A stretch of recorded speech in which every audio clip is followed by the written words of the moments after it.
दिल्ली से हैं वीरेंद्र जी, स्वागत है आपका। थोड़ा ये सवाल है, एक ये मैंने बताया था अपनी मम्मी जी के बारे में, पहले एक बार आपसे बात हुई थी। तो वो गोली तो लेती नहीं है, ना एलोपैथिक है ना वैसी कोई लेती है। तो उनके ना अब जैसे मसूड़े दांत तो है नहीं, उनकी 80 उम्र एज है, तो उनके मसूड़े से ना खून आ रहा है, कभी कभी खून आ जाता है। तो उसके लिए अब गोली तो लेती नहीं है, तो मैं अब उसमें क्या ये मल्टीविटामिन का वो गोली में से वो जो अंदर होता है वो पीस के दूध में या दही में मिला के दे सकता हूँ? उससे कुछ फर्क पड़े? आप कहते हैं ना मल्टीविटामिन देने से दांतों में खून जो कमी हो जाती है तो आराम पड़ जाता है। एक तो ये सवाल है उनके लिए, ठीक है जी। और गुरु जी मैंने पहले भी आपसे वो किया था, एक मेरे दोस्त है उनका ऑपरेट हुआ था, ये हार्निया या पता नहीं अपेंडिक्स बताया था, ऑपरेशन हुआ था उनका। और वो 4 साल अब 4 महीने हो गए उनको, सॉरी 4 महीने हो गए, तो उनका अब दोबारा फिर ऑपरेट करने के लिए बोल रहे हैं जी। आपने कहा था कि गोंद चिलगोजा देना है, ठीक है ना, तो उनको मैंने बताया भी। अब उससे भी कुछ वो नहीं हो रहा, वो कहे दोबारा उनको ऑपरेट करने के लिए बोल रहे हैं। उनको पस पड़ गई थी उनको यहाँ पे, जब काट के ना यहाँ पे, तो वो कहते भाई 3 महीने तक इनको आराम करना पड़ेगा, फिर उसके बाद में हम दूसरा ऑपरेशन करेंगे। और 4 महीने बाद किया जी उन्होंने ऑपरेशन, ठीक है, अब 2 दिन पहले किया है। तो उनके लिए मतलब जारी रखी गोंद, अपने गोंद चिलगोजा, वो उनके लिए कुछ और भी हिदायत है तो गुरु जी बताना। और गुरु जी एक मैं अपने लिए है, जैसे कि मेरे बाल जैसे मैं बड़े रखना चाहता हूँ लेकिन थोड़े से बड़े होते हैं, घुंघरालू हो जाते हैं, और वो इस कदर बढ़ते हैं 15-20 दिन में कटाने ही पड़ते हैं, ठीक है ना। तो और उस तो घुंघरालू हो जाता है तो बढ़ ही नहीं पाते हैं, वो इतने घुंघरालू हो जाते हैं तो उनको कटाना ही पड़ता है। और एक बाल से संबंधित दूसरा सवाल है गुरु जी, मतलब आपने बताया था ना बाल उगने की जो एज है, उगाने की जो एज है, ये किस उम्र तक सही है, मतलब किस उम्र तक हम इसको वो कर सकते हैं गुरु जी? और एक गुरु जी क्या सभी सिर के मतलब इसी में जैसे सभी सिर के वही फालिज और लकवा में काम करेंगे? जैसे आपने आज सुबह जामुन का सिर का बोल रहे थे, सवाल आया था सुबह आपने जो जी सलाम पे जो आ रहा है, तो आपने बताया था जामुन का सिरका बनाने के लिए सुधा जी का सवाल था शायद। तो क्या ये सभी ये सिरका भी क्या इसी में काम आ सकता है, फालिज लकवा में? और गुरु जी एक सवाल तो खैर काफी है, मैं ज्यादा वो नहीं लूंगा। एक ये है नीम का गोंद भी क्या बीपी शुगर में काम करेगा? क्योंकि नीम के पेड़ तो हमारे यहाँ पे काफी है, उसमें छोटे छोटे गोंद निकले होते हैं, ठीक है गुरु जी। देखिए अक्सर मसूड़ों से खून पायरिया की वजह से होता है। दांतों में एक अजीब सी सड़न जो मल्टीविटामिन्स और कैल्शियम की कमी की वजह से हो जाती है, तो मल्टीविटामिन्स और कैल्शियम उन्हें दें।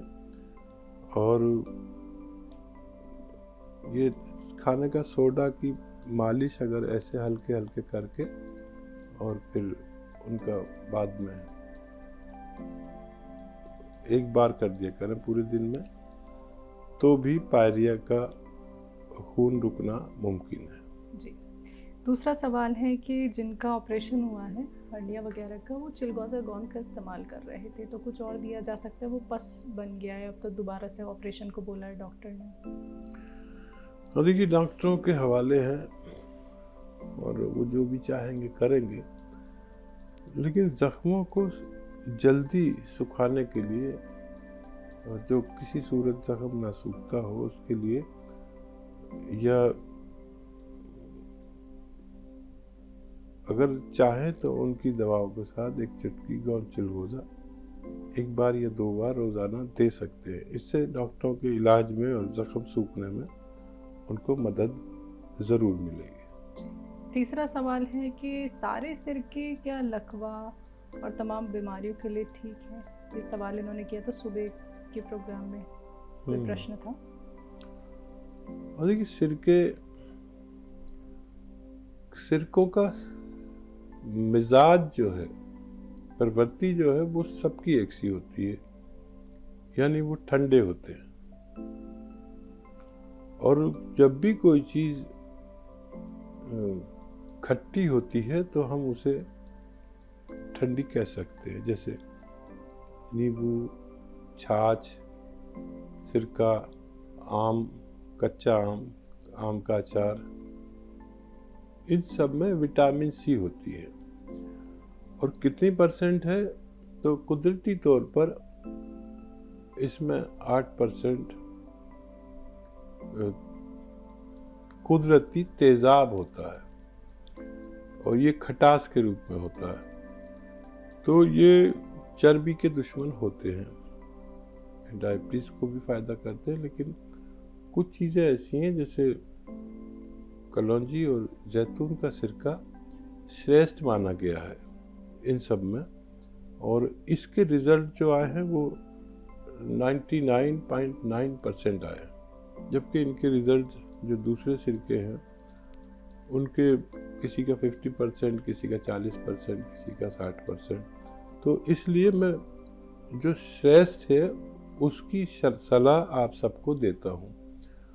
तो लेकिन सब फायदेमंद होते हैं। और क्या सवाल है? बीपी शुगर के लिए नीम का गोंद? हाँ, देखिए, गोंद नीम का या नीम का पत्ता या नीम की निबोली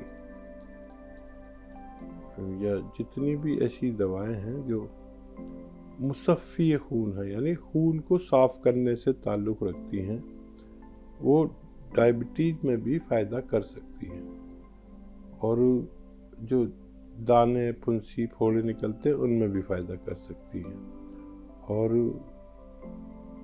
खून साफ करने वाली दवाएं अक्सर कोलेस्ट्रॉल में भी फ़ायदा करती हैं, और जो दवा कोलेस्ट्रॉल में फ़ायदा करती है वो बीपी में भी ज़रूर फ़ायदा कर सकती है। तो देखिए, बाल और सेहत इंसान की 40 साल तक तो बड़ी अच्छी रहती है, और ख्याल नहीं भी रखो तो सेहत अच्छी रहती है, बाल अच्छे रहते हैं, चाल अच्छी रहती है। 40 साल के बाद ख्याल करना शुरू कर देना चाहिए, चाहे बालों का हो या सेहत का हो या खून का हो या दिल का हो।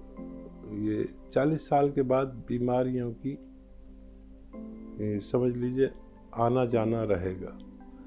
अब वो बीमारियां कौन सी हैं? बाल भी जाएंगे, कोलेस्ट्रॉल भी बढ़ेगा, ब्लड प्रेशर भी बढ़ेगा, थायराइड भी हो सकता है, डायबिटीज़ भी हो सकती है। तो 40 साल के बाद अपना हर 6 महीने में चेकअप ज़रूर कराएं, और जिस चीज़ की ज़रूरत हो वो लेते रहें। तो हमारे बाल भी और हमारे चाल भी अच्छी रह सकती है। कहीं दर्द हो तो उसका इलाज करें, ब्लड प्रेशर हो तो उसका इलाज करें, कोलेस्ट्रॉल हो तो उसका इलाज करें।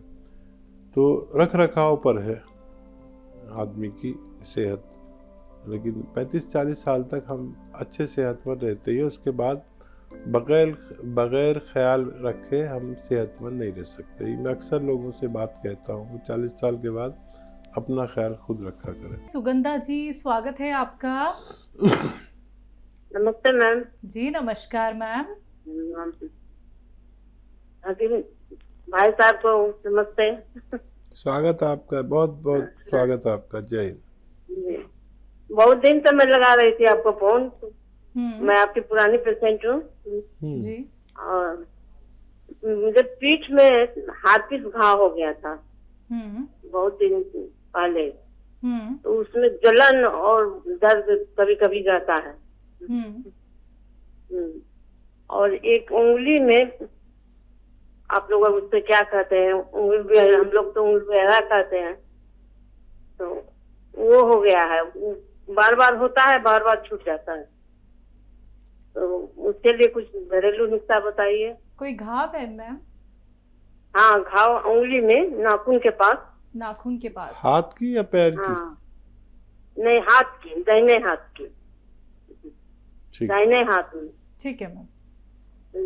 1 साल पहले हमको पुराना हुआ था, तो उसके बाद से वीकनेस बहुत ज्यादा लगता है। तो बीच में तो मुझे खाना भी नहीं हजम हो रहा था, तो जैतून का नमक कुछ दिन लिए, उससे मुझे बहुत फायदा हुआ। ठीक। और मेरे पति को भी शुगर का पेशेंट है वो, 2 बोतल आपका जैतून का सिरका लिए, हम्म। एक में तो लहसुन अदरक मिला के और 1 बोतल, तो क्या उसको और लेना है, कंटिन्यू रखना है या छोड़ देना है? जख्म के लिए उंगली के आप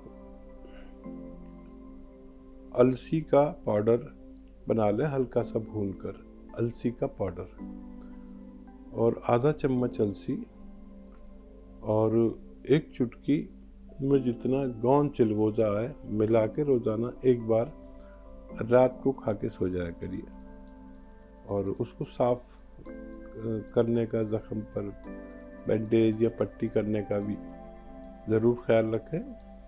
और काम होते हैं बहुत सादा महिलाओं के लिए, और बार बार साबुन से बचाएं उसको, और कपड़े या वो धोएं बर्तन। तो इसके ग्लव्स आते हैं जो डॉक्टर लोग यूज़ करते हैं, उस हाथ में वो पहन के आप काम कर सकते हैं। थोड़ा सब्र करेंगे तो आपको फ़ायदा मुमकिन है जी। डायबिटीज़ यानी शुगर एक ऐसा रोग है जिसके लिए हमें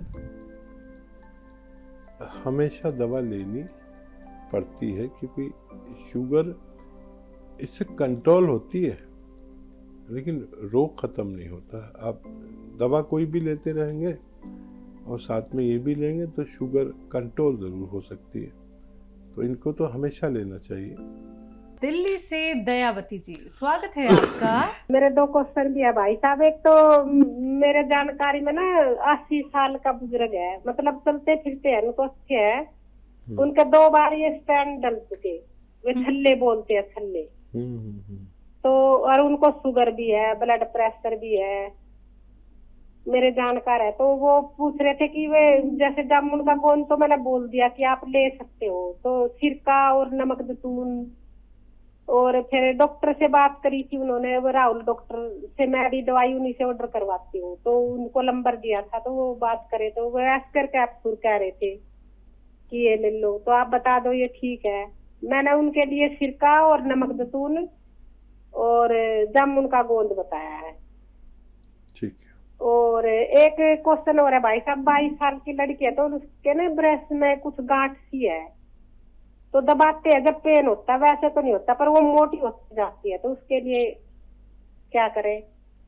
ये सिरका चलता है तो बहुत अच्छा है, खाने का सोडा डाल के, नमक जैतून डाल के पिला दिया करें, 2-2, 3-3 चम्मच सुबह शाम पानी में मिलाकर। नहीं तो वो 4 चीज़ों का जो 4 अदरक, लहसुन और नींबू मिलाकर इसका जूस भी मिलाकर दे सकते हैं। जो लोग ये नहीं पी सकते उनके लिए एच केयर कैप्सूल भी आता है, H care, H for heart. और गोंद जामुन सही है डायबिटीज़ के लिए, और नमक जैतून और खाने का सोडा भी ले सकते हैं।